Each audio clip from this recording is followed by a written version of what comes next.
வணக்கம். ஒரு நீண்ட இடைவேளைக்கு பிறகு நான் இன்றைக்கி தான் மீடியாவை மீட் பண்ணுறேன், ப்ரெஸ்ஸை மீட் பண்ணுறேன். உங்களை சந்திக்க வேண்டுமென்று இப்போ என்னோடய பிஆர்ஓ கோவிந்தராஜ் அவரிடம் சொன்னேன். அது ஒரு குறிப்பிட்ட தேதி தான் ஃபிக்ஸ் பண்ணணுன்னு சொல்கிறாங்க. முன்ன மாதிரிலாம் இல்லை. முன்னெல்லாம் நான் கூப்பிட்டாக்க உடனே நினச்ச நேரத்துக்கு கூப்பிட்டு அவங்கள மீட் பண்ண முடிஞ்சது. அந்த தேதி கரெக்டாக இப்போ பிஆர்ஓ யூனியனில் வேறு அவர் இருக்கார். டேட்டை முன்கூட்டியே ஃபிக்ஸ் பண்ணி கிட்டத்தட்ட ஒரு மாதத்துக்கு முன்னாடி ஃபிக்ஸ் பண்ணி இன்றைக்கி நான் உங்களை சந்திக்கிறேன். மகிழ்ச்சி. இது பேசுகிறதுக்கு ஒரு சின்ன வார்ம் அப் ஆகிறதுக்கு இதை பேசினேன். 11 மணிக்கு இந்த இது கரெக்டாக ப்ரெஸ் மீட்டிங் ஆரம்பிக்கணும்னு அவர்கிட்ட சொல்லியிருந்தேன். அந்த பஞ்சுவாலிட்டி படி நான் 11 மணிக்கு முன்னாடி வந்துட்டேன். அது இதை எதற்காக சொல்கிறேன்னா, லைஃப்பில் ஒரு லட்சியம் இருக்கணும், ஒரு மனிதனுக்கு ஒரு பிரின்சிபல் இருக்கணும். இப்படின்னா இப்படி தான் அப்படின்றது எனக்கு இன்றைக்கி எல்லோரும் இங்கே பார்க்கும்போது என்னோடய நண்பர்கள் அவ்வளோ பேரை பார்க்குறதுல அவ்வளோ மகிழ்ச்சியாக இருக்கேன். அது பேர் சொன்னோன்னா வச்சுக்க லிஸ்ட்டு போயிட்டே இருக்கும். தேவராஜா பார்க்குறேன், மீனாட்சி சுந்தரத்தை பார்க்குறேன், சித்ராமணியை பார்க்குறேன், கிளாமரை பார்க்குறேன். அப்படியே என்னோடய நண்பர்கள் அத்தனை பேரையும் பார்க்கும்போது ஜெயச்சந்திரன் பார்க்குறேன், சந்தோஷமாக இருக்குது. ஆனால் இன்னும் சில பேரை, சில முகங்களை நான் மிஸ் பண்ணுறேன். அது அது ஒரு பக்கமாக இருந்தாலும் கூட நான் இன்றைக்கி இந்த ப்ரெஸ் மீட்டிங்கோட மெயின் கருத்தை மட்டும் சொல்லிடுறேன். நான் இப்பொழுது என்னுடைய படங்களான பல்வேறுபட்ட படங்களை திரையரங்குகளில் ரீரிலீஸ் செய்வதற்காக நான் தயாராகி இருக்கின்றேன். அதற்காக இப்போ டிஆர் டாக்கீஸ் என்ற ஒரு புதிய நிறுவனத்தை உருவாக்கி இருக்கின்றேன். இது ஒரு ஓடிடி தளமாகவும் இருக்கும், இது யூடியூப்பாகவும் இருக்கும். ஆனால் இந்த டிஆர் டாக்கீஸின் பிரதான நோக்கம் திரையரங்குகளில் என்னுடைய படங்களை, பல படங்கள் என்கிட்ட இருக்குது, அது எல்லா படத்தையும் இந்த நிறுவனத்தின் மூலம் நான் வெளியிடுவதற்காக தயாராகி இருக்கின்றேன். அதற்கு பிள்ளையார் சுழி போட்டதைப் போல என்னுடைய முதல் படமாக நான் எங்களுடைய தயாரிப்பு நிறுவனத்தில் நாங்கள் எடுத்த முதல் படம் தஞ்சை சினியார்ட்ஸ். என்னுடைய மனைவி உஷா ராஜேந்தர் அதன் தயாரிப்பாளர். அந்த தஞ்சை சினியார்ட்ஸின் நிறுவனத்தின் மூலம் நாங்கள் எடுத்த உயிர் உள்ளவரை உஷா திரைப்படத்தை இப்பொழுது இந்த டிஆர் டாக்கீஸ் என்ற இந்த நிறுவனத்தின் மூலம் ரீரிலீஸ் செய்ய இருக்கின்றேன். செப்டம்பர் மாதத்தை ஒட்டி இந்த வெளியீடு இருக்கலாம் என்று நினைக்கின்றேன். என் கிட்டக்க நல்ல ஸ்ட்ராட்டஜி பார்த்து எந்த படமும் இல்லாத நேரத்தில் படத்தை வெளியிடுவது மட்டுமே வியாபார ரீதியாக அது வெற்றிகரமாக இருக்கும் என்ற காரணத்தால் செப்டம்பர் மாதத்தை நான் மனதில் வைத்து கொண்டிருக்கின்றேன். இந்த செப்டம்பர் மாதத்தை நான் தேர்ந்தெடுப்பதற்கு ஒரு காரணம், 1982ஆம் ஆண்டு செப்டம்பர் மாதம் 16ஆம் தேதி நான் என் மனைவி உஷா ராஜேந்தரை கரம் பிடித்தேன், அவளை மனம் முடித்தேன். அதற்கு பிறகுதான் இந்த உயிருள்ள உஷா என்ற படத்தை படம் பிடித்தேன். ரசிகர் பெருமக்களுடைய இதயத்திலே இடம் பிடித்தேன் என்று சொல்லக்கூடிய அளவுக்கு அந்த படம் ரசிகர்களோட ஆதரவாளியும் நீங்கள் தந்த ஆதரவாளியும் நல்ல வெற்றி பெற்றது.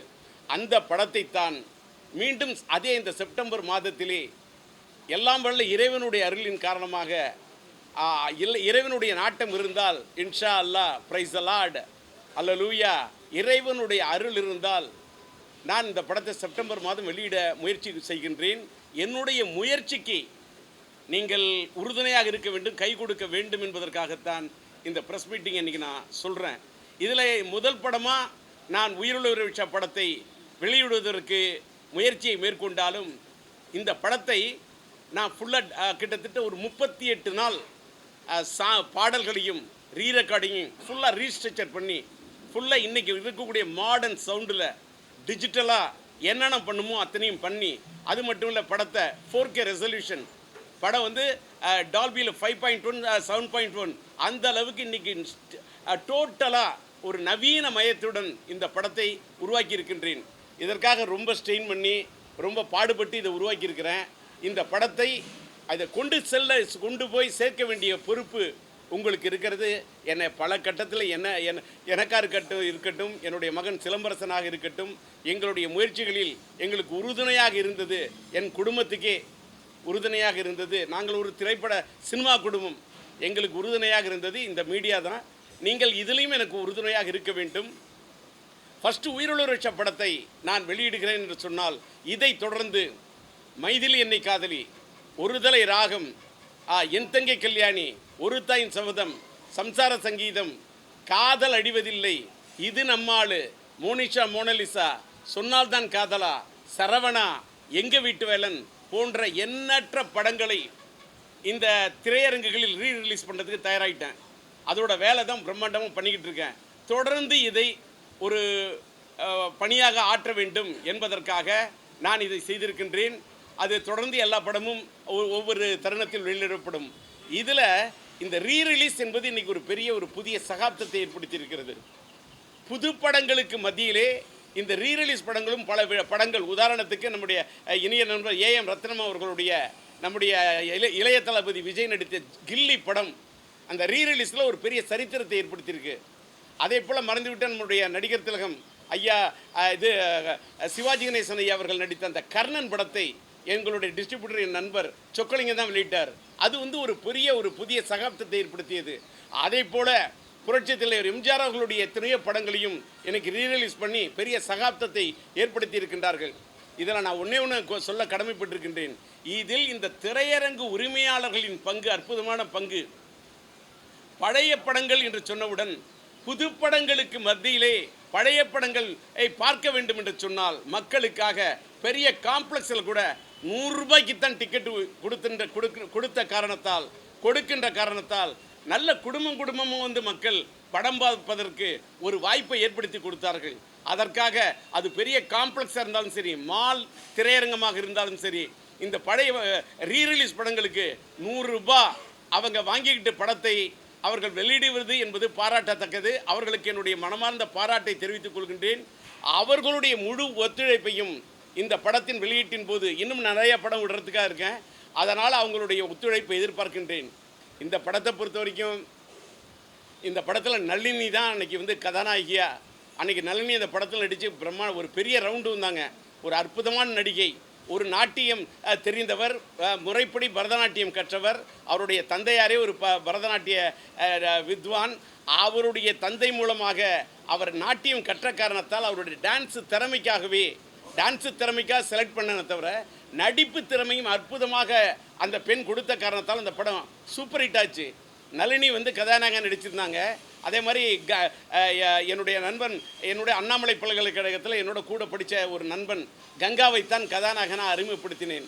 அவர் கங்கா மறைந்து விட்டார். அவர் மறைந்தாலும் கூட அவருடைய பெரிய ஆசை என்னன்னு கேட்டால், அப்பப்போ அண்ணன் இந்த உயிரிழச்ச படத்தை ரீரிலீஸ் பண்ணணும் அப்படிங்கிறத இந்த ரீரிலீஸ் பீரியடுக்கு முன்னாடியே என்கிட்ட அடிக்கடி சொல்லக்கூடிய ஒரு நண்பன். இன்றைக்கு அவர் என்னிடத்தில் இல்லை, நம்மிடத்தில் இல்லை. அவர் எங்கே இருந்தாலும் என்னுடைய குரல் அவருக்கு ஒலிக்கும். நான் ஆன்மாவை நம்பக்கூடியவன். ஒரு பக்கம் சினிமாவை நம்பினாலும் ஆன்மாவை நம்புகின்ற காரணத்தால் அந்த ஆன்மா இந்த குரலை கேட்கும் என்ற நம்பிக்கையில் அவர் இந்த படத்தில் கதாநாயகனாக அவரை நடிக்க வச்சுருந்தேன்.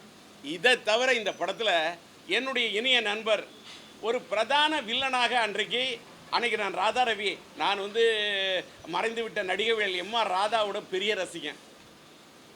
எனக்கு அதனாலேயே நடிகவேல் எம்ஆர் ராதா மேல் இருக்கக்கூடிய மரியாதையின் காரணமாகவே நான் நம்முடைய ராதா ரவியை அழைத்து இந்த படத்தில் ஒரு பெரிய பிரதான வில்லன் கதாபாத்திரத்தில் நடிக்க வச்சேன். அவரும் சளைக்காமல் அவ்வளோ பெரிய ஒத்துழைப்பு எனக்கு கொடுத்து இந்த படத்தில் அற்புதமான வில்லன் கதாபாத்திரத்தை பண்ணியிருந்தார். அன்று தொட்டு இன்று வரைக்கும் நடிச்சிருந்தேன். இப்போ நான் புதுசாக படம் எடுக்கிறேன்னு சொன்னாக்கா அந்த படத்துலேயும் ராதா ரவி இருக்கிறார். அவர் நடிக்க போகிறார். அந்த அளவுக்கு ராதா ரவியும் இந்த படத்தில் பண்ண. அதே மாதிரி எனக்கு நெஞ்சில் ராகம் படத்தில் நடித்து எனக்கு ஒரு பெரிய ஒரு அற்புதமான கதாபாத்திரத்தில் நடித்து நல்ல ஒத்துழைப்பு கொடுத்த நம்முடைய நடிகை சரிதா அவர்களும் இந்த படத்தில் ஒரு கௌரவ இடத்துல தான் நடித்தாங்க. அந்த காதலுடைய தன்மையை உணர்ந்து மென்மையான காதலை, உண்மையான காதலை உணர்த்தக்கூடிய ஒரு அற்புதமான கதாபாத்திரத்தில் சரிதா அவர்கள் நடித்திருந்தார். அதை போல் என்னுடைய ஆசான நடிகர், எனக்கு குரு மாதிரி இருக்கக்கூடியவர், என்னுடைய எல்லா படத்திலும் இருப்பார், வெந்நீராடை மூர்த்தி ஐயா, அவரும் இந்த படத்தில் நடித்திருந்தார். அதை தவிர என் இனிய நண்பர் கவுண்டமணி அவர்கள் நடித்திருந்தார். இதை தவிர மறைந்துவிட்டு என்னுடைய நண்பர்கள் எஸ் சந்திரன், உசலமணி, சந்திரன் பாபு, இடிச்சப்புலி செல்வராஜ் போன்ற எத்தனையோ நடிகர்கள் இந்த படத்தில் நடித்திருந்தார்கள். இந்த படம் அந்த காலகட்டத்தில் இளைஞர்களை ஒரு கல்லூரி காதல் கதை என்ற காரணத்தால் அந்த டீனேஜ் லவ் ஸ்டோரியில் வித்தியாசமான ஒவ்வொரு பாட்டும் வித்தியாசமான பாட்டு இருந்தது. அதனால தான் படத்துக்கு ப்ளஸ் பாயிண்ட்டு அந்த பாட்டு தான். அந்த பாடல்கள் 7 விதமான பாட்டு. வானத்தில் வானவில்லின் நிறம் 7 நிறம்னு சொன்னால் இந்த படத்தில் 7 விதமான பாட்டு, 7 விதமான தரம். ஏழும் ஏழு விதமான நிறம், அந்த அளவுக்கு அந்த படத்தில் பாட்டு ஒன்றும். அந்த பாட்டில் பார்த்தீங்கன்னா என்னுடைய இணைய நண்பர் பாடுநிலா பாலு, மறைந்துவிட்ட பாலு அவர்கள் இந்த படத்தில் எனக்கு பண்ண ஒத்துழைப்பு வாழ்க்கையில் மறக்கவே முடியாது. ஏன்னா இந்த கட்டடிப்பும் காலேஜுக்கு திரையரங்கத்தில் அந்த பாட்டு வந்து முடிஞ்சு போச்சுன்னு டைட்டிலில் போட்டேன். வேறு வழியே இல்லாமல் டைட்டிலில் போட்டேன். அந்த பாட்டு முடிஞ்சால் அந்த பாட்டு போயிடுச்சான்னு கேட்டுட்டு சினிமா தியேட்டருக்குள்ளே வரத்துக்கே அந்த முதல் பாட்டு போயிடுச்சா, நான் அடுத்த ஷோக்கு வருவேன்னு அந்த அளவுக்கு அந்த கட்டடிப்பும் காலேஜுக்கு பாட்டு அண்ணன் பாலு பாடி கொடுத்துருந்தார். அதே மாதிரி பாலனை வந்து இந்திரலோகத்து சுந்தரி ராத்திரி கனவினில் வந்தாலோ அந்த பாட்டும் பாலனம் பாடி கொடுத்துருந்தார். அதே மாதிரி மோகம் வந்து தாகம் வந்து என்ற அந்த பாட்டு ஒரு மழை சாங்கு, அந்த பாட்டு அந்த காலத்தில் ஒரு பெரிய ரெக்கார்டை ஏற்படுத்துச்சு. அந்த பாட்டை அண்ணன் பாலன் பாடி கொடுத்துருந்தார். அதே மாதிரி இந்த படத்தில் மறைந்துவிட்ட மலேசியா வாசுதேவன் அவர் என்னாடி பந்தாடும் பாப்பாக்களே எங்கள் முன்னாடி வந்தாடும் ரோஜாக்களே அந்த பாட்டை அவர் அது கலைக்கியிருந்தார்.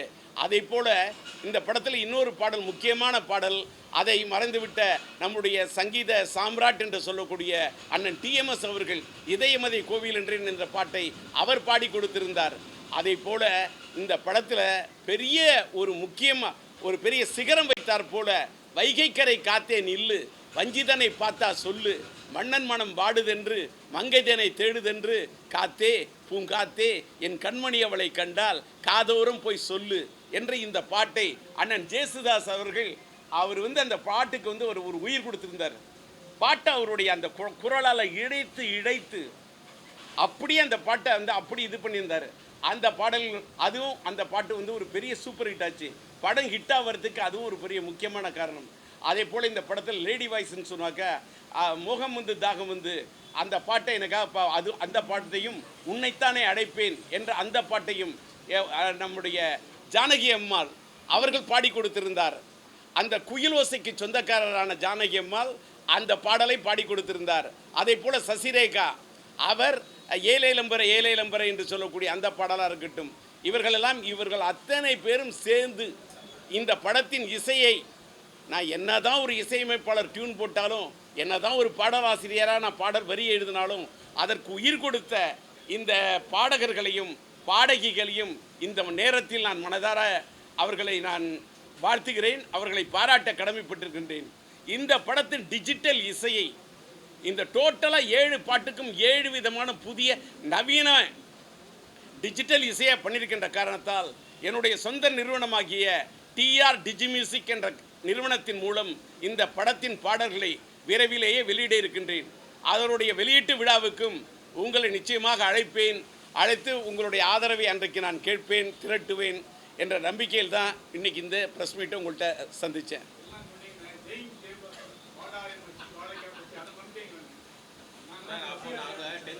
இன்னொன்று இல்லை ஒரு நீங்கள் கேட்குறது கரெக்டு. செயின் ஜெய்பால் கதாபாத்திரத்தில் அன்றைக்கி நான் தான் நடித்தேன். அந்த கதாபாத்திரத்தை மீனாட்சி சுந்தரமும் நம்ம தேவராஜ் அவர்களும் நான் வந்து எல்லாரை பற்றியும் பேசுகிறதுக்கு தான் டி ராஜேந்தர் தவிர நான் அந்த படத்தில் உயிருள்ள படத்தில் செயின் ஜெய்பால் கதாபாத்திரத்தை நான் நடித்தேன்னு என்னை பற்றி சொல்ல விரும்பலை. என்னை பற்றி சொல்லாத நீங்கள் சொல்கிறதுக்கு இருக்கீங்களே, இதை விட எனக்கு என்ன வேணும்? தேவராஜ் கேட்குறாரு, மீனாட்சி சுந்தரம் கேட்குறாரு, அதுதான் என்னுடைய கேரக்டருக்கு எனக்கு கிடைச்ச வாழ்க்கையில் வெற்றின்னு நினைக்கிறேன். என்ன சொல்லுங்கள்? எது அது இல்லை முதல்ல ஒரு தவறான கருது. இந்த வாடாய மச்சி வாழைக்காய் பச்சி என்ற இந்த டயலாக் இந்த படம் கிடையாது, அது தங்கைக்கு ஒரு கீதம். இந்த படத்தில் வந்த டயலாக் என்னன்னு கேட்டாக்கா, 1 2 3 எண்ணிக்கை ஒப்பம் பேரை சொல்லிக்க இந்த வாங்கிக்க தாஸு நீ என்னையோட க்ளோஸு, இந்த டயலாக்லாம் தான் இந்த படத்தில் வந்தது. இந்த டயலாக் வந்து ஒரு ஃபைட்டு பண்ணக்குள்ள இந்த டயலாக்கை பேசி அந்த வில்லன்களை அடிக்கிற இந்த மெத்தடு அன்னைக்கு அந்த படத்தில் ரொம்ப ஒரு புதுமையாக பேசப்பட்டது. சின்ன பசங்கள்லாம் அத்தனை பேரும் அதை பார்க்கக்குள்ள 1 2 3 எண்ணிக்கை ஒப்பம் பேரை சொல்லிக்க இந்த வாங்கிக்க, இந்த டைலாக்கு அந்த ஃபார்மேட்டு ஒரு புது ஃபார்மேட்டை அந்த படத்தில் உருவாக்கினேன். அதோடைய தொடர்ச்சியாக தான் என்ன பண்ணுறதுன்னு சொன்னாக்கா தங்கைக்கு ஒரு கீதம் படம், அந்த படத்தில் வாடாய மச்சி வாழைக்காய் பச்சி அதை யூஸ் பண்ணேன். இதை பார்த்தீங்கன்னா கவன் படத்தில் மறைந்துவிட்ட இயக்குனர் நம்மளுடைய கேவி ஆனந்த் அந்த டயலாக்கு வாடாய மச்சி வச்சே திருன்னு அதில் வச்சார். அதே மாதிரி பார்த்தீங்கன்னாக்கா நம்முடைய இளைய தளபதி படத்தில் வாடாய மச்சை மாஸ்டர் படத்தில் வைக்கிறாங்க. நான் என்ன சொல்ல வரேன், ஒரு படைப்பு என்பது ஒவ்வொரு காலகட்டத்தையும் மீறி நிற்கணும். அது நின்னா தான் அது அற்புதமான படைப்பு. அதை நீங்கள் கேள்வி கேட்டதுனால அதை சொல்கிறேன். இந்த இது அதாவது இன்னைக்கு தான் வந்து இந்த படத்தை ரீரிலீஸ் பண்ண போகிறேன்னு சொல்கிறேன். நான் தமிழ்நாடு பிரதானமாக இது பண்ணுறேன். இந்த படம் தெலுங்கில் வந்து பிரேமசாகரம் என்று அந்த காலத்தில் டப்பிங் செய்யப்பட்டு கிட்டத்தட்ட 2 ஆண்டு காலம் ஓடியது. 1 வருஷம் இல்லை, 2 வருஷம். ஒரு பெரிய சூப்பர் ஹிட் பிரேமசாகரம். அதனால் இப்போ திரும்ப பிரேமசாகரத்தையும் தெலுங்கில் டிஜிட்டலைஸ் பண்ணி டோட்டலாக இது பண்ணி தெலுங்கில் ரிலீஸ் பண்ணுறதுக்கு அதுக்கான முயற்சி நடைபெறுது. எப்பவும் போல் என்னுடைய கர்நாடகா, கேரளா, இங்கே தமிழ் தான் ரிலீஸ் ஆகும். ஓவர்சீஸை பற்றி நான் இது வரைக்கும் நான் தீர்மானம் பண்ணலை. நான் இன்றைக்கே வந்து ஓவர்சீஸை பற்றி அப்படி இப்படின்னு பெரிய பில்டப்லாம் கூட சார், என்னுடைய ரேஞ்சுக்கு நான் ரொம்ப சாதாரண ஆள். என்னோடய படம் உயிர் விஷயம். இதை ரீரிலீஸ் பண்ணுறதுக்கு ட்ரை பண்ணுறேன். எனக்கு திரையரங்கு உரிமையாளர்கிட்ட எனக்கு ஒரு சின்ன ஒரு இது இருக்குது. நான் நிறைய படங்களை ரிலீஸ் பண்ணியிருக்கேன். சிம்பு சினி மூலமாக நிறைய படத்தை ரிலீஸ் பண்ணியிருக்கேன். இந்த படமும் தமிழகம் முழுவதும் சிம்பு சினி மூலமாக வெளியிட முயற்சி பண்ணுறேன். அதில் கூடவும் என்னோட சேர்ந்துக்கிறதுக்கு சில விநியோகஸ்தர்கள் வர தயாராக இருக்கிறார்கள். அவர்களோட ஒத்துழைப்பில் ரிலீஸ் பண்ணுறதா இருக்கேன். எதுங்க? நான் ப்ரெஸ் மீட்டிங் தான் கொடுக்க வந்திருக்கேன் சார்.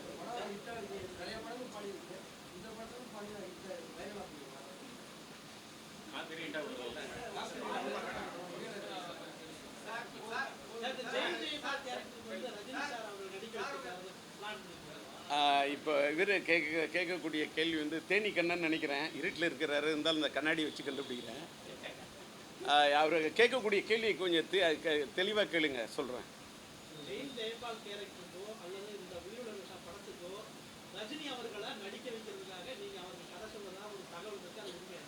தகவல் இருக்குது, உண்மையாக நீங்கள் கேட்குறீங்க. இப்போ என்னன்னு கேட்டாக்கா, யூடியூப்பில் சோஷியல் மீடியாவில் பார்த்தீங்கன்னா எது உண்மை எது இது வதந்தி அப்படின்னு தெரியாத அளவுக்கு எல்லாரும் நியூஸை பரப்புகிறாங்க. ஆனால் நான் வந்து இதில் இப்போ இன்றைக்கி வந்து இந்த கட்டத்தில் உயிருள்ள ஒரு விஷயம் படத்தில் நான் இன்றைக்கி இப்போ இந்த செயின் ஜெய்வால் கதாபாத்திரத்தில் நான் நடிப்பதற்கு ஒரு விதத்தில் இன்டைரக்டாக மறைமுகமாக எனக்கு உதவி பண்ணதே சூப்பர் ஸ்டார் ரஜினி தான் சொல்லுவேன். ஏன்னு கேட்டால் உண்மையை சொல்கிறேன். நான் வந்து சினிமாவில் ஒருதலை ராகம் படத்துக்கு வரத்துக்கு முன்னாடியே நான் 2 பேர் 2 கண்ணின் முன்னாடியே பேட்டி சொன்னேன். கமலும் ரஜினியும், அந்த உலகநாயகன் சூப்பர் ஆக்டர் கமலும் சூப்பர் ஸ்டார் ரஜினி அவர்களையும் மனசில் வச்சுக்கிட்டு தான் ஒவ்வொரு கதாபாத்திரத்தையும், இந்த ரஜினி இந்த டயலாக் பேசினா எப்படி இருக்கும், கமல் இந்த டயலாக் பேசினா எப்படி இருக்கும், ஸ்ரீதேவி பேசினா இப்படி நான் வந்து சினிமா உலகத்தில் ஒருதலை ராகத்துக்கு வர்றதுக்கு முன்னாடியே நான் வந்து ஒரு மிமிக்ரி ஆர்டிஸ்டாக இருந்ததுனால ஒவ்வொரு டைலாக்கும் ஒரு வில்லன் கேரக்டர் வேறு எம்.ஆர். ராதா மாதிரி பேசி வைப்பேன், எம்.என். நம்பியார் மாதிரி பேசி காட்டுவேன். இப்படி ஒவ்வொரு அதே மாதிரி ஒரு ஒரு ஒரு என்னுடைய மனசில் வந்து ஒரு பெரிய இடத்த பிடிச்சது கமலும் ரஜினி அன்னைக்கு. ஏன்னா நான் கல்லூரியில் படிக்கக்குள்ள அந்த இளமை ஊஞ்சலாடுகிறது படமாக இருக்கட்டும், அது அந்த 16 வயதிலே படமாக இருக்கட்டும், கமல் ரஜினி மேலே ஒரு பெரிய அதோட தாக்கம் எனக்கு ரொம்ப அதிகமாக இருந்தது. அதனால் யான் வந்து அவர்களோட ரசிகர்களாக இருந்த விட எனக்கு ஒரு பெரிய இதுன்னு கேட்டால் ரஜினி மாதிரி வந்து ஒரு பண்பான மனிதரை பார்க்க முடியாது. நானும் ரஜினி அவர்களும் ஒருதலை ராகும் காலத்திலிருந்து நல்ல நண்பர்களாக இருந்தோம். என்னுடைய ரயில் பயணங்கள் படத்தை மறைந்துவிட்ட இயக்குனர் சிகரம் பாலச்சந்திர ஐயா அவர்கள் படம் பார்த்து விட்டு அப்படி ரொம்ப பாராட்டியிருந்தார். அதே மாதிரி மேனா தேட்டரில் அந்த படத்தை பார்த்து விட்டு நல்ல பாராட்டினது யாருன்னு கேட்டால் என் இனிய நண்பர் ரஜினி. அந்த அளவுக்கு பாராட்டினார். பாராட்டினது மட்டும் இல்லை, ஒரு காம்பினேஷனில் டிஆரோடைய இந்த டயலாக் ஸ்டைலில் எனக்குன்னு இந்த டயலாக்ஸ் ஒரு இது பண்ணி போட்டு ஒரு இது பண்ணணும் ராஜேந்தர் அப்படின்னாரு. அதனால தான் ரஜினிக்காக நான் ஒரு கதையை தயார் பண்ணணும்னு சொல்ல அவர் சொன்னார், எனக்கு கொஞ்சம் காட்சிட்டு ரொம்ப டைட்டாக இருக்குது, நான் வேணால் ஒரு கெஸ்ட் ரோல் இமீடியட்டாக உங்களுக்கு பண்ணி கொடுத்துறேன் ராஜேந்தர் அப்படின்னாரு. உடனே சரின்னு சொல்லிட்டு இந்த படத்தை நான் தயார் பண்ணி இந்த கதையை ரெடி பண்ணிட்டு போனேன். அந்த கதாபாத்திரம் செயின் ஜெய்பால் கதாபாத்திரத்தை போய் அவர்கிட்ட சொன்னேன். ஏவிஎம் ஜி தேட்டர்னு நினைக்கிறேன், டப்பிங்கில் இருந்தார். கதையை கேட்டார். இறைவன் இதாக சொல்கிறேன் சொன்னால் நம்ப மாட்டீங்க, கதை அவருக்கு ரொம்ப பிடிச்சி போய் அப்படியே கட்டி பிடிச்சி நம்ம பண்ணுறோம், உங்களுக்கு டேட் என்னன்றதை நான் அலர்ட் பண்ணுறேன் அப்படின்னு சொன்னார். அப்போ உடனே டைலாக்கு சொன்னால் நம்ப மாட்டீங்க, அப்படியே 1 2 3 எண்ணிக்க ஒப்பம் பேரை சொல்லிக்க, இந்தா வாங்கிக்க சக் அப்படின்னுவேன். அப்படியே சக் சக் சக் சக் சக் சக் அப்படின்ற அந்த செயின் ஜெயபால் அப்படின்னு அவர் நடிச்சிருந்தா அவருக்கு நான் போட்டு வச்சிருந்த பாட்டே வேற, அவருக்கு நான் போட்டு வச்சிருந்த டயலாக் ஸ்டைலே வேற. இது நான் பேசுனது, அது பேசுன அது வந்து என்னத்தான் இருந்தாலும் இமயம் தான், அதோட உயரம் தான். அவரு தான், அவருக்காக நான் பண்ணி வச்சிருந்த அந்த கதாபாத்திரத்தை தான் நான் வந்து என்னன்னு கேட்டாக்கா நடிக்கிறேன்னு ஒத்துக்கிட்டாரு. எல்லாமே கன்ஃபார்ம்டு. ஒரே ஒரு சின்ன காரணத்தில் யார் ப்ரொடியூசர் அப்படின்னு சொல்லக்குள்ள ரஜினி சார் என்ன சொல்லிட்டாரு, டிஆர் யாரோ நல்ல ஒரு ப்ரொடியூசர், நீங்கள் ஹேம்நாக்கில் கூட டச்சில் இருக்கீங்க, கேஆர்ஜிகிட்ட கூட இதாக இருக்கீங்க, நெஞ்சில் ஊராகம் கேஆர்ஜிகிட்ட பண்ணியிருக்கீங்க, அதனால் பெரிய தயாரிப்பு நிறுவனத்தில் தான் இந்த படத்தை பண்ணுனார். அப்போ நான் ரஜினிகிட்ட சொன்னேன், இல்லை ரஜினி சார், எனக்கு வந்து பெரிய தயாரிப்பு நிறுவனத்தில் போனாலும் அதே சம்பளம் தான், நான் என்னோடய சொந்த தயாரிப்பு நிறுவனத்தில் பண்ணாக்கா அதான் எனக்கு ப்ளஸ்ஸு. இப்போ நான் ராஜி வச்சு டைரக்ட் பண்ணாலும் எனக்கு ஒரு சம்பளம், நான் சரிதாம்மா வச்சு படம் எடுத்தாலும் அது எனக்கு ஒரு சம்பளம், அதுவே எனக்கு பெரிய சம்பளம். ஆனால் அந்த சம்பளம் எனக்கு பத்தாது. நான் ராகன் தேடும் பல்லவின்னு ஒரு படத்தை ரிலீஸ் பண்ணி நானே சிட்டி திருச்சி ஏரியா அந்த மாதிரி ரிலீஸ் பண்ணேன். அதில் எனக்கு கொஞ்சம் லாஸு. இந்த லாஸை இன்றைக்கி நான் இது பண்ணணுன்னா, மேனேஜ் பண்ணணுன்னா ஒரு சொந்த படம் எடுக்கணும்.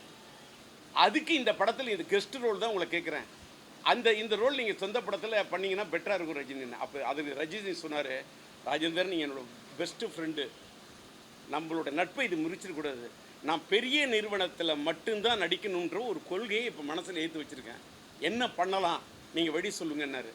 அப்போ நான் ரஜினிகிட்ட சொன்னேன், இல்லை ரஜினி சார் ஒன்று பண்ணுவோம் சார், என்னால் உங்களுக்கு சிரமம் வேணாம், நீங்கள் உங்களோட கொள்கை எனக்காக உங்களுடைய கொள்கையை உங்களோட லட்சியத்தை உங்களோட பாதையை நீங்கள் மாற்றிக்காதீங்க, நான் ஒன்று பண்ணுறேன், இந்த படத்தை நான் பண்ணிவிட்டு நான் வாழ்க்கையில் ஒரு பெரிய நிறுவனமாக மாறி அதுக்கப்புறம் உங்களை வந்து பார்க்குறேன் அப்படின்னு சொல்லிட்டு நான் உருவாக்கின நிறுவனம் தான் தஞ்சை சினி ஆர்ட்ஸ்.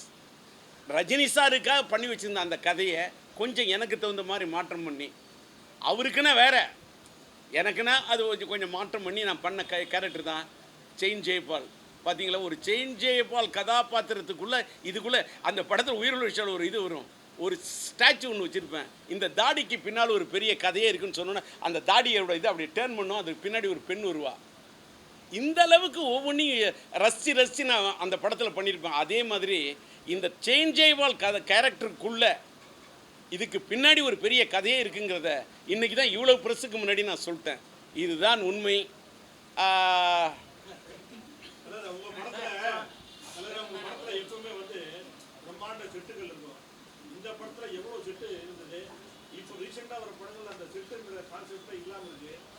இல்லை இதுலேயும் இதில் இப்போ நான் பின்னாடி ஒரு தங்கை கோரிக்கை தான் மைதிலினை காதலி, ஒரு தாயின் சௌதம் மென்தங்கிகளின் சம்சார சங்கீதம், சாந்தியன சாந்தி, எங்கள் வீட்டு வேலன், பெற்றெடுத்த பிள்ளை, தாய் தங்கை பாசம், மோனிஷா மோனலிசா, சொன்னால் தான் காதலா, காதல் எழுதுதலி வீர, எல்லாத்துலேயும் பிரம்மாண்டமான சிட்டு போட்டுருப்போம். அது வேறு பேட்டர்ன். உயிருள்ள ஒரு ரிஷாவுடைய பேட்டர்னை A to Z love sir. First ஃப்ரேம்லேருந்து லாஸ்ட்டு ஃப்ரேம் வரைக்கும் காதல். கதையை அங்கே இங்கே எதுவுமே நவரவே விட மாட்டேன். அந்த காதலுக்குள்ளேயே போயிட்டு பாட்டு ஒன்று ஒவ்வொரு பாட்டுக்கும் ஒரு பேட்டர்னு, அதை பண்ணது தான் படத்தோட வெற்றி. இந்திரலோகத்து சுந்தரி அந்த பாட்டுக்கு அந்த மீது ஏலேலம்பரம்னா தேட்டரில் எழுந்துச்சு ஆடியன்ஸ் வந்து ஒரு பெரிய எழுச்சியை பெறக்கூடிய அளவுக்கு அதோட மியூசிக்கு கொடுத்துருந்தேன். அதனால் அந்த படத்தில் பண்ண மியூசிக்கு, அந்த படத்தில் பண்ண பாட்டுக்கு பண்ணியிருந்த ட்ரெண்டு ஸ்டைலு வேறு, பின்னாடி பண்ணங்கள படங்களில் போட்ட செட்டோட ஸ்டைல் வேறு.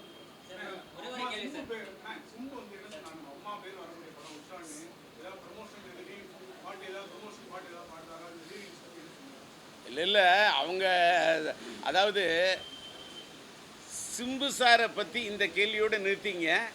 நான் இது வந்து உயிருள்ள ஒரு விஷயம். இது ஒன்று சொன்னதில் மீனாட்சி சுந்தரம் ரொம்ப ரிலேட்டடாக கேள்வி கேட்டீங்க.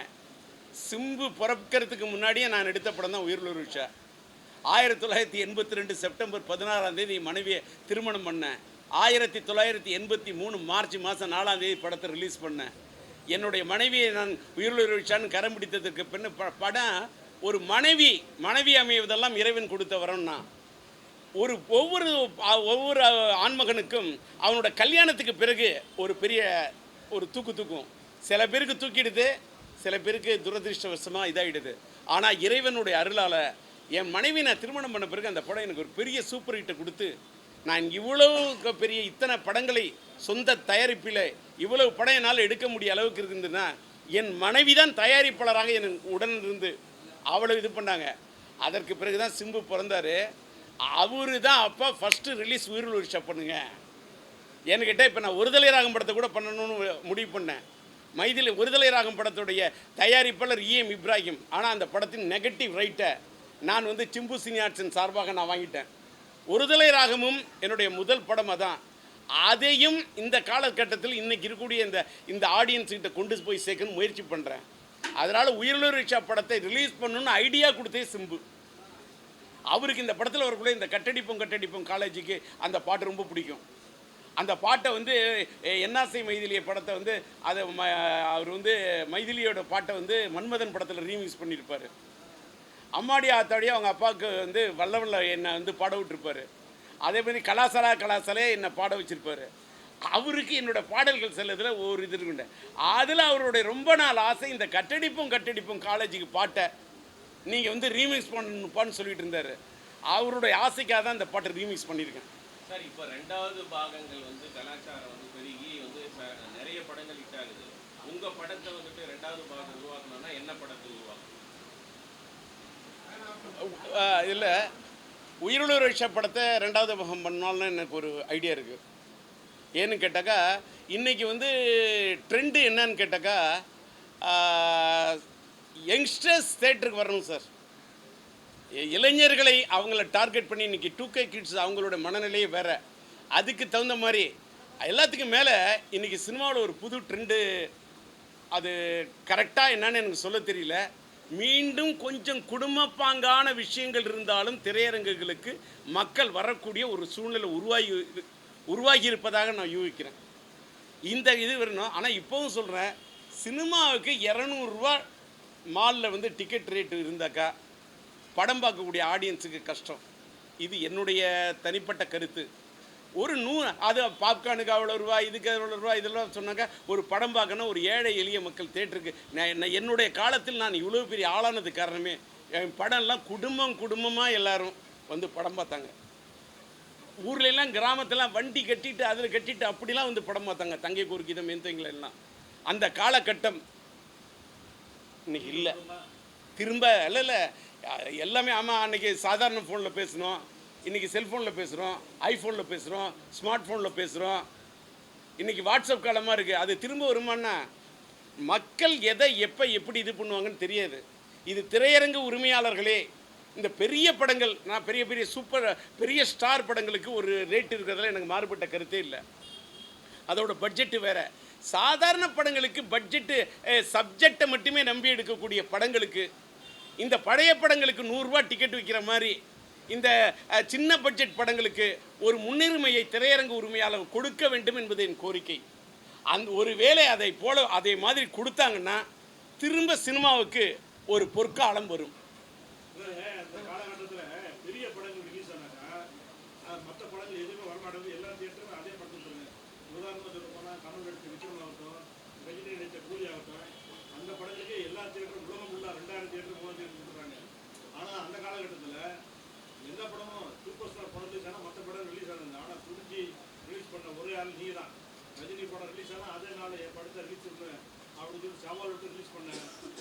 நான் இதில் ஒரு மாறுபட்ட கருத்து. அவர் துடுக்கிங்கரங்களப்போ உயிரிழு ரிக்ஷா வந்தது, தங்கமகன் படம் வந்தப்போ தங்கை கோர்க்கிதை வந்தது. இப்படி அதேமாதிரி என்னோடய படங்கள் நிறையா வந்திருக்கு. அதேமாதிரி மோனிஷா என் படையப்பா வந்தப்போ மோனிஷா என் மொழிசா வந்தது. ஆனால் படையப்பா மோனிஷா மொழிசா ரெண்டுத்தையும் ஒரே நாள் ரிலீஸ் பண்ணியிருக்கோம். மோனிஷா என் மொழிசாலும் சிலம்பு படத்தில் நடிச்சிருக்கான். ஆனால் ஃபஸ்ட்டு ஷோ என் பையன் படையப்பாவுக்கு தான் போகிறான். நானே ரஜினியோட ரசிகன், என் பையனும் ரஜினி ரசிகன் தான் இருந்தான். நான் கமல் ரசிகனா, என் பையனும் அதே மாதிரி அவர் கமல் ரசிகனாக இருந்தார். இதான் உண்மை. அதை பாரு, நான் ரஜினி சார் படத்தோட சவால் விட்டுலாம் படத்தை விடல. நல்லா புரிஞ்சுக்கணும், ரஜினி சார் படத்துக்கு அவ்வளோ தேட்டர் அந்த காலத்தில் போடுறாங்கன்னா, அதாவது அது பிஞ்சு பீராஜி ஒரு கேப் இருக்கிற தேட்டர்லாம் நமக்கு கிடைக்கும். அதில் போட்டோம்னா அதோடு சேர்ந்து நம்மளும் அப்படியே வெளியில் வருவேன்னு வந்த படங்கள் தான் அது. அதனால் வந்து நீங்கள் இந்த மாதிரிலாம் சவால் விட்டு ரஜினி அது இதெல்லாம் சைடில் இருந்து ஜெயச்சந்திரா, நீ தினகரனில் இருந்த காலத்துலேருந்து உங்களுக்கு தெரியும். அந்த மாதிரி சொல்லக்கூடாது.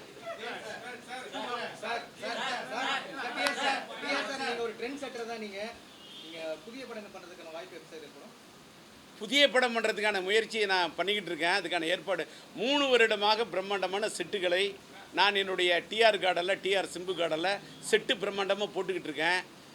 ஒரு லவ் ஸ்டோரி தான் எடுக்க போகிறேன். அதற்கான அதுக்கும் நான் வந்து இதில் இந்த உயிரிழந்த விஷயத்தை நீங்கள் டைல்யூட் பண்ணிவிடக்கூடாதுங்கிறதுக்காக நான் பேசலை. நான் அதற்காக ஒரு ப்ரெஸ் மீட்டிங் வச்சு என்னன்னு கேட்டால் இன்றைக்கி வந்து நீங்கள் கேட்டதுனால சொல்கிறேன், அவ்வளவு புதுமுகங்களை அறிமுகப்படுத்தினேன்னா இன்றைக்கி சினிமா உலகத்தின் நிலைமையை பார்க்க உள்ள ரொம்ப வேதனைப்படுறேன்.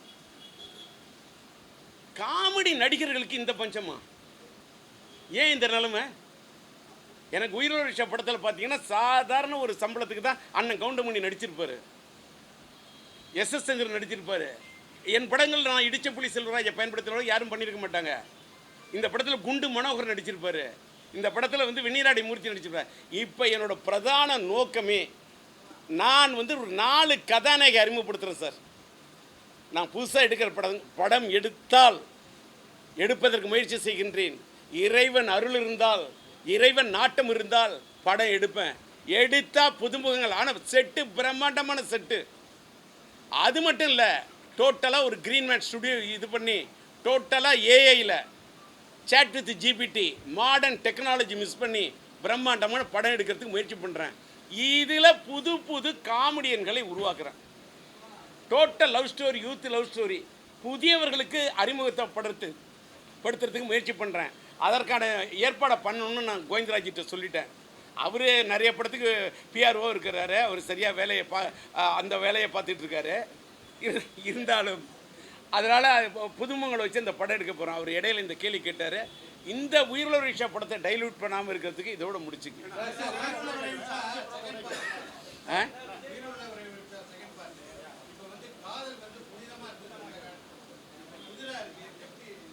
அது இன்னொன்று நீங்கள் இதை அதனால தான் உயிருள்ள ஒரே ஒரு மேட்ரு.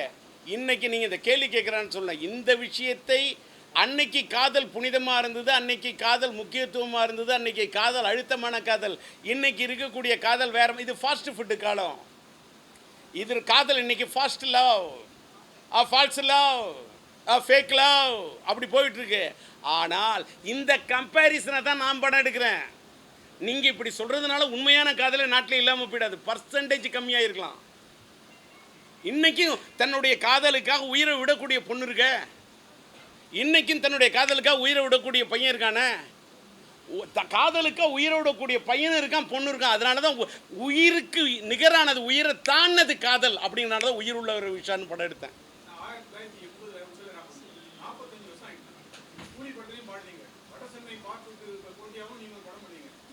அது இன்னொன்று அல்ல, இது கரெக்டு. அது அந்த படத்துக்கு அது ஏன்னா இது மாதிரி எப்படி அப்படியே சைடில் எப்படி இப்படி கொம்பு சுவீங்க ஏங்க? அதெல்லாங்க ஏங்க அதான் வேண்டாம். இது எத்தனையோ வருஷமாக சொல்கிறேன். அதை திரும்ப சொன்னா இவர்கிட்ட எப்படின்னா என்னன்னு கேட்டாக்கா, எனர்ஜிக்கு காரணம் ஒன்றும் இல்லை. அவனாக்கா இதில் பட தூதுக்கா தின்னக்குண்ட தூதுக்கா அதுக்கு இதுக்கா தூதுக்கா தின்னக்குண்ட தூதுக்கா இப்படின்னு சொன்னாக்கா, இந்த பீட்டை கொடுக்குறேன்னு சொன்னால் வீட்டில் ட்ரம் அடிச்சுக்கிட்டே இருக்கிறேன். வாழ்க்கையில் சின்ன பசங்களுக்கு அடுத்த தலைமுறை தம் அடிக்கலாம், ஆனால் உன்னோட தம் போயிடும். அடிக்காத தம்மு. நான் ட்ரம் அடிக்கிறேன், அதான் ஸ்ட்ரென்த்தோடு இருக்கிறேன். தம் அடிக்க மாட்டேன், தண்ணி அடிக்க மாட்டேன், தனி மனித ஒழுக்கத்தை இழக்க மாட்டேன். அதனால தான் டிஆர் இன்னைக்கு அதே எனர்ஜியோடு இருக்கேன். இடையில யாரோ அவருக்கு உடம்பு சரியில்லை, அப்படி இல்லை, அவரால் நடக்க முடியாது, அவரால் பேச முடியாது, அவருக்கு முடியலாம், ஒன்றுமே இல்லாமல் இந்த மாதிரிலாம் 1000 நக்கல் நையாண்டி நான் கிசு கிசுங்கள் என்ன வேணால் வரட்டும், நானாக இருப்பேன்.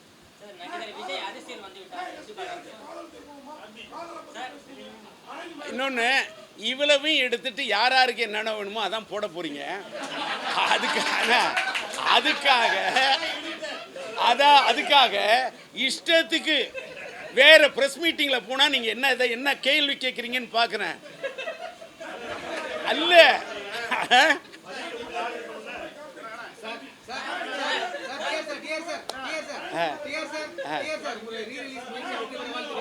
இன்னொன்று, நான் வந்து உங்களை கஷ்டப்பட்டு கூப்பிட்டு நான் ஒரு ரீரிலீஸ் பண்ணுறேன், ஒரு டிஆர் டாக்கீஸ்னு ஒரு நிறுவனத்தை ஒரு ஓடிடி ஆரம்பிக்க போகிறோம், அதிலே ஒரு யூடியூப் நடத்துகிறேன்.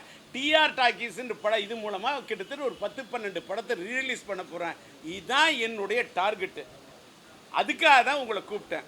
ஆனால் உங்களுக்கு நான் வந்து ஏதோ இந்த காலத்தில் படம் பண்ணுறேன்னு, நான் என்ன வடசென்னைக்கு போட்டியாக படம் பண்ணுறேன்னு சொன்னேன்னா, ஏயா எஸ்டிஆர் எங்க டிஆர் எங்கய்யா, வெற்றிமாறனுங்க டிஆர் எங்கய்யா? கூலி பாடத்தில் வந்து ப்ரமோஷன் பாடினா அனிருத் வந்து அடுத்த தலைமையில் அனிருத் என் பையனுக்கு ஃப்ரெண்டு. அனிருத் வந்து எனக்கு ஃப்ரெண்டியா? ஃப்ரெண்டு இல்லை, அனிருத் எனக்கு ஃப்ரெண்டு. அதனால அவர் என்னை கூப்பிட்டு பாட, அதெல்லாம் ஒரு அன்பால பாட வைக்கிறது. அம்மாடி ஆத்தாடி அப்பா நீ தான் பண்ணணும்னு என் பையன் சொல்கிறாரு. என்ன காரணம்? அவங்க அப்பாவோட வாய்ஸ் அவருக்கு பிடிக்குது, எனக்கு என் பையனோட வாய்ஸ் பிடிக்குது. இதான் அதில் இது அவர். நன்றி சார். இல்லை இது ஐயோ இன்னொன்று சார், தயவு செய்து இன்னொன்று அப்படி கிடையாது. ஒவ்வொரு காலகட்டத்தில் மனிதன் ஒவ்வொரு டைப்பாக இருப்பான். நான் வந்து ஒரே ஒரு விஷயம் இதை மட்டும் பஞ்சா சொல்கிறேன். நான் அமெரிக்காவுக்கு போய் 3 years பேக் நான் அமெரிக்காவுக்கு போய் ட்ரீட்மெண்ட் எடுக்கிறதாவே இல்லை, நான் இங்கே எடுத்துக்கிறேன்னு சொன்னேன். ஏன் பையன் அவர் ஆசைப்பட்டார். அப்பா வாழ்க்கையில் நீங்கள் ஆசைப்பட்டது எல்லாமே நீங்கள் செஞ்சுருக்கீங்க. நான் ஒரு மகனாக உங்கள்கிட்ட கேட்குறது ஒன்றே ஒன்று தான், ஒரு தந்தைக்காக நீங்கள் இங்கே ட்ரீட்மெண்ட் எடுக்கலாம், எனக்காக நீங்கள் வெளிநாட்டில் போய் அமெரிக்காவில் தான் ட்ரீட்மெண்ட் எடுக்கணும்னு சொன்னார். அப்போ நான் ஒரு வார்த்தை சொன்னேன், இல்லை சிலம்பு எதாக இருந்தாலும் நான் இங்கேயே ட்ரீட்மெண்ட் எடுத்துக்கிறேன், ஒரு வேளை எனக்கு ஏதாவது ஆனால் கூட என்னுடைய என் தாய்மண்ணில் தான் எதாக இருந்தாலும் இருக்கணும்னு. என் பையன் இல்லை நீங்கள் அமெரிக்காவில் ட்ரீட்மெண்ட் எடுக்கணும்னார். அமெரிக்காவில் போய் நான் ட்ரீட்மெண்ட் எடுத்தது என் வாழ்க்கையில் இறைவன் எனக்குள்ளே ஒரு பெரிய மாற்றத்தை பண்ணிட்டான், எனக்குள்ளே ஒரு பெரிய சேஞ்சை கொடுத்துட்டான். நான் மாறிட்டேன். நான் இப்போ இந்த கேள்வி கேட்குறேன், மாறிட்டேன். நான் இப்போ மேக்சிமம் அனாவசியமாக எதுக்கும் போகக்கூடாது, வம்பு எல்லாருக்கிட்டையுமே காட்டணும் அன்பு, எனக்குள்ளே வந்துடணும் அந்த மாதிரி ஒரு பண்பு. இதான் எனக்குள்ளே எனக்கு ஏற்பட்ட மாற்றம். இவ்வளோ நேரம் நல்லா அமைதியாக இருந்தேன், இப்போ மட்டும் இந்த இது பண்ண ஏன்னு கேட்டால் இந்த மாதிரி எங்கள் வீட்டில் சொல்லி அனுப்பிச்சாங்க, நீங்கள் எமோஷ்னலாக ஆகாதீங்க, எமோஷ்னலாக ஆகக்கூடாது அப்படின்னு. இப்படி இதற்கே எமோஷ்னலாக ஆகக்கூடியதுல நீங்கள் இந்த அரசியல் கிரசியல் அதெல்லாம் எனக்கு வேணாம்.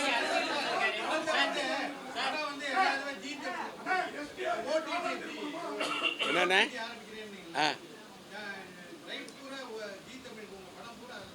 இல்லை ஒரு நிமிஷம். ஜீ தமிழில் வந்து நீங்கள் நல்லா புரிஞ்சுக்கணும். ஜீ தமிழில் வந்து என்னோடய படங்கள் எல்லாமே கொடுத்துருந்தேன். அந்த கொடுத்துருந்த படங்கள் ஃபஸ்ட்டு ஒரு 10 வருஷத்துக்கு கொடுத்தேன், அடுத்து ஒரு 10 வருஷத்துக்கு கொடுத்தேன். இப்போ அந்த படங்கள்லாம் அவங்கள்ட்ட முடிஞ்சிருச்சு. இப்போ ஜீ தமிழில் அந்த படங்களோட ரைட்டு இல்லை, என்கிட்ட தான் இருக்குது. எல்லாத்த விட பார்த்தீங்கன்னா யூடியூப்பில் எந்த விதமான ரைட்டுமே இல்லாமல் ரொம்ப டிஆர் லெஜெண்ட்ரின்னு போடுறாங்கன்னா எந்த ரைட்டு யார்கிட்ட வாங்கினாங்க? என்னமோ பண்ணிக்கிட்டு இருக்காங்க. அதற்காகத்தான் முறைப்படுத்தி என்னோடய படங்கள் எல்லாத்தையும் என்னுடைய டிஆர் டாக்கீஸில் முறைப்படுத்தி ஏற்றி வைக்கணும்னு ட்ரை பண்ணுறேன்.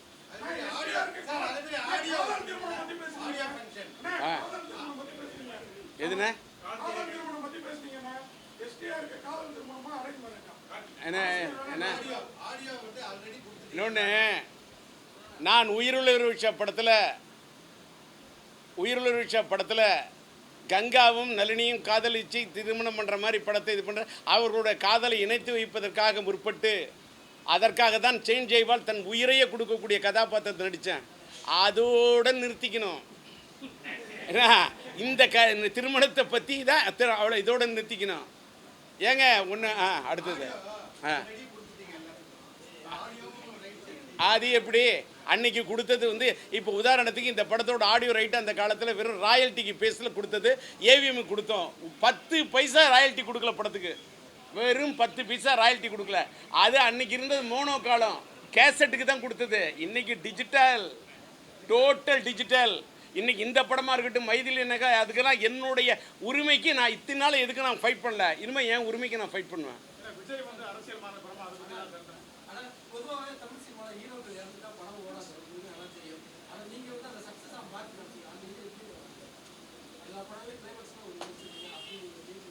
மீனிங்கே தப்பாக கேட்குறீங்க.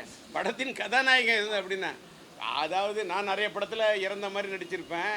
அதுக்கு ஒவ்வொருத்தருக்கும் ஒரு பேட்டர்ன் சார். இப்போ ஷேக்ஸ்பியரோட இது பார்த்தீங்கன்னா சிலது காமெடியாக இருக்கும், சிலது ட்ராஜடியாக இருக்கும். என்னை பொறுத்தவரையில் எனக்கு வந்து சினிமாவில் ட்ராஜடி தான் பிடிக்கும். மேக்ஸிமம் ட்ராஜடி தான் பிடிக்கும். இது வந்து ஒவ்வொருத்தரோட டேஸ்ட்டு. சினிமாவில் மட்டும் சார் அன்றைய காலகட்டத்தில் உங்களுடைய படங்களை பார்க்கும்போது இந்த பெட்டி அனுப்பும்போது ஆப்ரேட்டர்களுக்கு ஒரு அன்பளிப்பு வச்சு அனுப்புவீங்க. ஆனால் இன்றைக்கு வந்து அந்த அந்த சம்பவத்தை சொன்னீங்க. ஆனால் இன்னைக்கு ஆப்ரேட்டருங்கிற ஒரு சமூகமே இல்லாமல் போச்சு. இதை பற்றி நீங்கள் அது நான் வந்து ஒரு காலகட்டத்தில் இப்போ என்னுடைய படம் எத்தனை பொட்டி போனாலும் அந்த பொட்டியில் கொண்டு போய் அப்படியே ரூபா நோட்டு கட்ட மாற்றி வச்சுப்பேன். மாற்றி வச்சுட்டு 200 500 எல்லாத்தையும் என் பையன் சிலம்பரசன் சின்ன பையன், அந்த பையனோட கையால் வைக்க சொல்லுவேன். இந்த பொட்டை அப்பா அப்படின்னு நான் குனிஞ்சு அந்த வழியே தெரியாமல் என் பையன் வைப்பான். அப்போ என்ன சொல்லுவேன், இந்த 500 ரூபாயோ 200 ரூபாயோ, சில படத்தில் 200 வச்சேன், சில படத்தில் 500 அந்த பொட்டியில் வைப்பேன். ஃபஸ்ட்டு பொட்டி வந்து படத்தை திறந்து மக்கள்கிட்ட காட்டுறதை விட ஃபஸ்ட்டு பொட்டியை திறக்கக்கூடிய ஆப்ரேட்டர் அவங்க சந்தோஷமாக இருந்தால் தான் நம்ம குடும்பம் சந்தோஷமாக இருக்கும். இதுதான் என்னோட கொள்கை. அவங்க அப்படியே கண்ணில் அப்படியே அந்த பணத்தை எடுக்கும்போது சில ஆப்ரேட்டருக்கு ஃபோன் பண்ணி சொல்லுவாங்க, ஐயா படம் சூப்பர் ஐயா. அதே நேரத்தில் ஒரு படத்தின் ஆப்ரேட்டருக்கு இருக்கக்கூடிய ஞானம், ஒரு படம் வெற்றி படமோ தோல்வி படமோ அவங்க தான் சார் நிர்ணயம் பண்ணுறது. மக்களோட பல்ஸை பார்க்கக்கூடியவங்க அவங்க. இன்றைக்கி பொட்டியே இப்போ அனுப்புறலையே, நம்ம டிஜிட்டலாக மாறிட்டோம்ல சார். நீங்கள் கொள்கை பிடித்தம் உள்ளவர், நீங்கள் உங்களுடைய லட்சிய திமுக உங்களுடைய லட்சியத்தை இல்லாமல் போயிருக்கு. விஜய் டி ராஜேந்தர் வெறும் டி ராஜேந்தரம் இருக்கிறாரு. இந்த நிலைப்பாடெல்லாம் வந்து உங்கள் உரித்தன்மையில் மாறுதலை காட்டுதா? இல்லை நீங்கள் வந்து நான் விஜய் டி ராஜேந்திரன் ஒரு பேரை வந்து ஒரு மாற்றி வச்சுருந்தேன். மறுபடியும் நான் டி ராஜேந்திரன் மாதிரி கெசட்லேயே என் பேர் டி ராஜேந்திரன் ஆகிட்டேன்.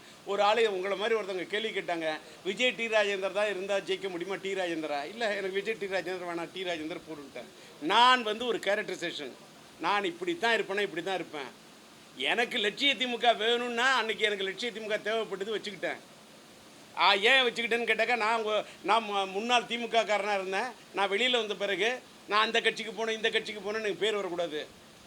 நாங்கள் என் கழுத்துக்கு நானே எடுத்து ஒரு தாலி கட்டிக்கிட்ட மாதிரி கட்டிக்கிட்டேன். ஏன்னா யாருமே இது பண்ணக்கூடாது. நான் லட்சிய திமுக, நான் எந்த கட்சிக்கும் யார் கட்சிக்கும் நான் இது இத்தனை வருஷம் இருந்திருக்கேன். நான் ஏற்றுக்கொண்ட தலைவர் கலைஞர்னு ஒரு காலத்தில் சொன்னேன். அதற்கு பிறகு நான் பயங்கரமான எம்ஜிஆர் ரசிகன் சார். எம்ஜிஆரோட பாராட்டு விழாவில் வந்து டாக்டர் பட்டம் கொடுத்தனைக்கு பேசினேன். அந்த வானத்தில் இருக்கும் சந்திரனுக்கு கூட தேய்பிறை உண்டு, இந்த எம்ஜி ராமச்சந்திரனுக்கு தேய்பிறை என்பதே இல்லைன்னு பேசினேன். நான் எம்ஜிஆரின் ரசிகன். ஆனால் குடும்பம் வந்து திமுக குடும்பம். இதை போய் எம்ஜிஆர்ட்ட சொன்னது தான் சார் என் வாழ்க்கையிலே மாற்றம். நோ நான் அபிப்பிராயம் சொல்லி தான் அரசியல் வாட போகுதா?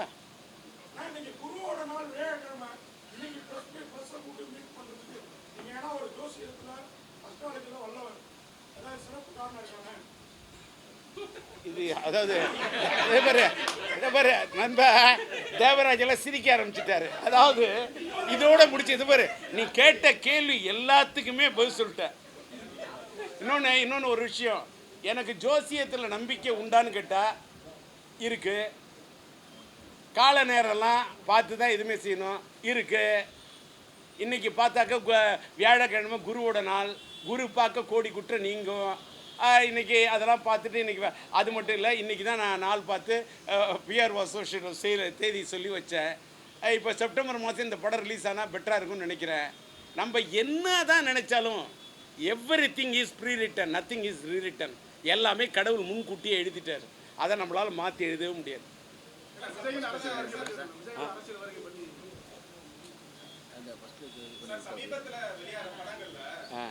இதை பாருங்க, விஜய் சார் எனக்கு நல்ல நண்பர். என்னுடைய நண்பர் வந்து பிடி செல்வகுமார் அந்த படத்தை எடுத்துருந்தோம். மற்ற படங்களுக்கெல்லாம் போகல. பிடி செல்வகுமார் அந்த படத்துக்கு எடுத்திருந்தப்போ ஆடியோ ரிலீஸ் ஃபங்க்ஷன் என்னை கூப்பிட்டாரு. வருந்தி என் நண்பர் பிடி செல்வகுமார் கூப்பிட்டதுக்கு அதான் போய் பேசினேன். அந்த அத்தனை புலின்னு பேசினா எனக்கு புலினா பிடிக்கும். ஏன்னு கேட்டால் நான் தஞ்சை மாவட்டம், சோழர்களின் கொடி புலிகொடி. அப்படி போடு அறிவாள. ஆக மொத்தம் நீ மாயரத்தம் பக்கத்துலேருந்து தான் வந்திருக்க, நான் கண்டுபிடிச்சிட்டேன். அதை எப்படி அடிக்கிற பாரு. அது ஊரில் போய் இது இல்லை உயிரில் விஷயம் தெரியாதனமா இந்த உயிரில் விஷயம் கட்டடிப்போம் காலேஜுக்கு காதலிப்போம் மேரேஜுன்னு ஒரு பாட்டை வச்சுட்டேன். இதுக்காக நீ காலேஜுக்கே போகாமல் கட்டடிச்சிட்டேன்னு தேவராஜ் சொல்கிற தேவையா?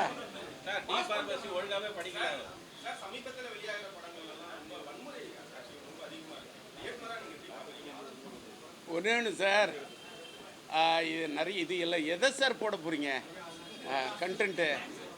அதாவது ஒரு மேட்ரு நல்லா சினிமாவில் தெரிஞ்சுங்க சார். ஒவ்வொரு காலகட்டத்தில் மக்கள் ஒவ்வொரு விதமான படங்கள் பார்ப்பாங்க. இன்னைக்கு இந்த ஆக்ஷன் ஒரு இங்கிலீஷ் படம் மாதிரி ஆக்ஷன் ஓரியன்ட் படம் மாதிரி இருக்கணுன்ற ஒரு இது வருதுன்னா, படங்களுடைய சாயலே அதை பார்த்து இதை பார்த்து கொரியன் படம் பார்க்கலாமா, இங்கிலீஷ் படம் பார்க்கலாமா, அதை பார்த்து எடுக்கக்குள்ள சீனே அந்த மாதிரி தானே சார் வரும்.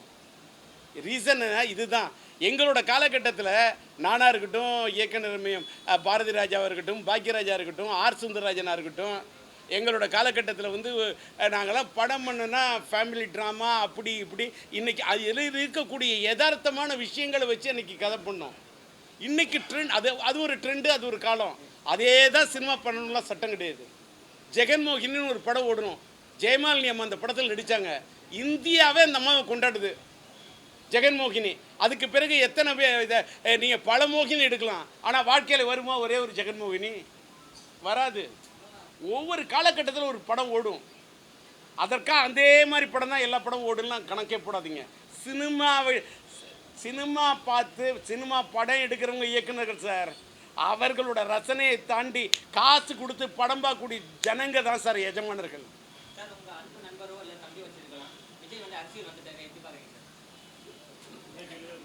என்ன தேவராஜ் எப்போ இதெல்லாம் இந்த இவர் ஒரு கேள்வி கேட்டவருக்கு நான் சொல்லியாச்சு. அவரோட படம் அவர் எனக்கு நண்பர். விஜய் வந்து என்னோட நண்பருங்க. அது ஒரே ஒரு சார் ஒரு மேட்ரு இப்போ சொல்லிடுறேன். இது பஞ்சு என்னன்னு கேட்டால், இனிமேல் எந்த காரணத்தை மட்டும் மேக்சிமம் நான் என்னோட திரையுலகத்தில் மறைந்து விட்ட கேப்டன் விஜயகாந்த் வந்து என்னோட பெரிய நண்பர். அவருக்கு நான் சட்டம் சிரிக்கிறது மியூசிக் பண்ணேன். அவருக்கு நான் வந்து கூலிக்காரன் படத்தில் மியூசிக் பண்ணேன். இந்த அரசியல் என்ற இதில் அதுவும் சில பத்திரிகைகளில் பண்ண கூத்தால் என்னோட நட்பும் அவருடைய நட்பும் பிரிஞ்சுது. ஆனால் எங்கள் 2 பேரோட நட்பையும் ஒட்டி வச்சது என் பையன் சிலம்பரசன். கேப்டனும் எங்கள் அப்பாவும் இப்படி இருக்கக்கூடாது அப்படின்னு எங்கள் 2 பேரும் திரும்ப ஒரு பாலமாக இருந்து என்னை இணைச்சி வச்சது என் பையன். அன்னைக்கு என் பையன் சொன்ன ஒரு காரணத்துக்காக நான் அப்போ ஒரு முடிவு பண்ணேன். எந்த காரணத்தை முன்னிட்டும் இந்த அரசியலுக்காக என்னுடைய திரையுலகத்தில் இருக்கக்கூடிய யாரோட நட்பையும் இருமனா இழக்க விரும்பல. அது சூப்பர் ஸ்டார் ரஜினியாக இருக்கலாம், சூப்பர் ஆக்டர் கமலா இருக்கலாம், நம்முடைய இளைய தளபதி விஜயா இருக்கலாம், யாரவனாக இருக்கலாம். என்னுடைய அரசியலுக்காக என்னுடைய திரையுலக கலை உலகம் என்பது இது ஒரு பறந்தது. இது ஒரு சின்ன உலகமாக இருக்கலாம், ஆனால் இந்த உலகத்தில் இருக்கக்கூடிய யாரையும் நான் இழக்க விரும்பல. இது தமிழை முதலிடு தமிழிடு முதல்ல தமிழிடு. ஆமாம் தமிழிடியா 2 தமிழ். ஓகே புரிய எதுண்ணே எப்படி வா அதான் இது பண்ணி